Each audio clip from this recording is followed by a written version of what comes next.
ခင်ဗျားတို့ဘဝမှာအောင်မြင်လာတဲ့တနေ့ပေါ့နော်အထက်အမြင့်ကြီးကိုရောက်လာတဲ့တနေ့ခင်ဗျားတို့ရဲ့အောင်မြင်မှုကိုနော်အတိမဲ့ပြုမဲ့လူကလက်ချွေရလို့ရတယ်ဗျာနော်ခင်ဗျားဒီအဆင့်ကိုရောက်လာဖို့အတွက်အောက်ခြေမှာဘယ်လောက်ထိရုန်းကန်ခဲ့ရတယ်ဒုက္ခဆင်းရဲတွေဘယ်လောက်ထိကြုံခဲ့ရတယ်ဆိုတာတွေကိုအတိမဲ့ပြုပေးမဲ့လူတွေကလက်ချွေရလို့ရတယ်ဗျchannel လူတွေကတော့ခင်ဗျားဒီလိုအောင်မြင်မှုရလာပြီဆိုတာနဲ့အထက်ကိုရောက်လာပြီဆိုတာနဲ့ခင်ဗျားစီမှာလာကြမယ်ကတ်ကြမယ်ပူကြမယ်ဟိုမတိမခင်းတဲ့လူတွေလည်းခင်ဗျားစီရောက်လာမယ်အမျိုးတွေလာဆက်ကြမယ်ပြီးရင်အကူကြီးလေးတွေတောင်းကြမယ်အကူကြီးတွေတောင်းပြီးတော့မှဒါလေးလုပ်ပေးပါဟိုလေးလုပ်ပေးပါဆိုရင်တော့နော်ကဖိုင်ဖာလုပ်ကြမယ်အဲ့အချိန်ကျရင်ခင်ဗျားဘက်ကနေပြီးတော့မှပေါ့နော်သူတို့ကိုပေါ့နော်အကူကြီးတစ်ခုလောက်ပေးဖို့ပြက်ကွက်လိုက်ပြီဆိုတာနဲ့ခင်ဗျားရဲ့ဘဝမှာခင်ဗျားရဲ့အောင်မြင်မှုက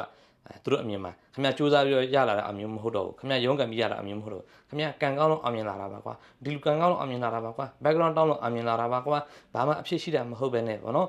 အဲ့လိုမျိုးစကားလုံးတွေနဲ့အများကြီးဝေဖန်တိုက်ခိုက်လာကြလိမ့်မယ်ဗျာနော်ဒါပေမဲ့ကျွန်တော်တို့ဘယ်လောက်ထိရုန်းကန်ခဲ့ရလဲဆိုတာကိုတော့အတိမပြုတ်မယ်လို့တော့အရန်ကိုနည်းမယ်ဗျလက်ချွေရလို့ရတယ်ဗျာနော်ဆိုတော့ခင်ဗျားအောင်မြင်လာပြီဆိုတာနဲ့ခင်ဗျားဘေးပတ်ဝန်းကျင်ကိုအဆဆရလိုက်ပြီးလုပ်ပြီးနေရမယ်ဂရုစိုက်ပြီးလုပ်ပြီးနေရမယ်ဆိုတော့ logic အတိုင်းလိုက်ဖို့မလိုပါဘူးဗျာနော်ကျွန်တော်ပတ်ဝန်းကျင်ဖန်တီးထား logic ကအဲ့လိုမျိုးလေခင်ဗျားတရက်တစ်ချိန်အောင်မြင်လာပြီဆိုတာနဲ့ခင်ဗျားကိုမြတ်ကပြုထားတဲ့ပတ်ဝန်းကျင်ကိုတော့ခင်ဗျားလိုက်ပြီးတော့ကြည့်ပေးရမယ်အဆဆရဂရုစိုက်ပြီးလုပ်ပေးရမယ် A to Z လိုက်ပြီးလုပ်ပေးရမယ်ဆိုတော့ logic တွေထားထားကြလေဆိုတော့အဲ့ logic အတိုင်းလိုက်ပြီးလုပ်ပေးဖို့မလိုပါဘူးဗျခင်ဗျားရဲ့အောင်မြင်မှုကခင်ဗျားရဲ့တယောက်ထဲစူးစမ်းမှုနဲ့ရလာတာလေဆိုတော့ခင်ဗျားလုပ်မယ်မလုပ်ပေးဘူးဆိုတာကျတော့ခင်ဗျားရဲ့ဆုံးဖြတ်ချက်တွေဗျဟုတ်တယ်မလား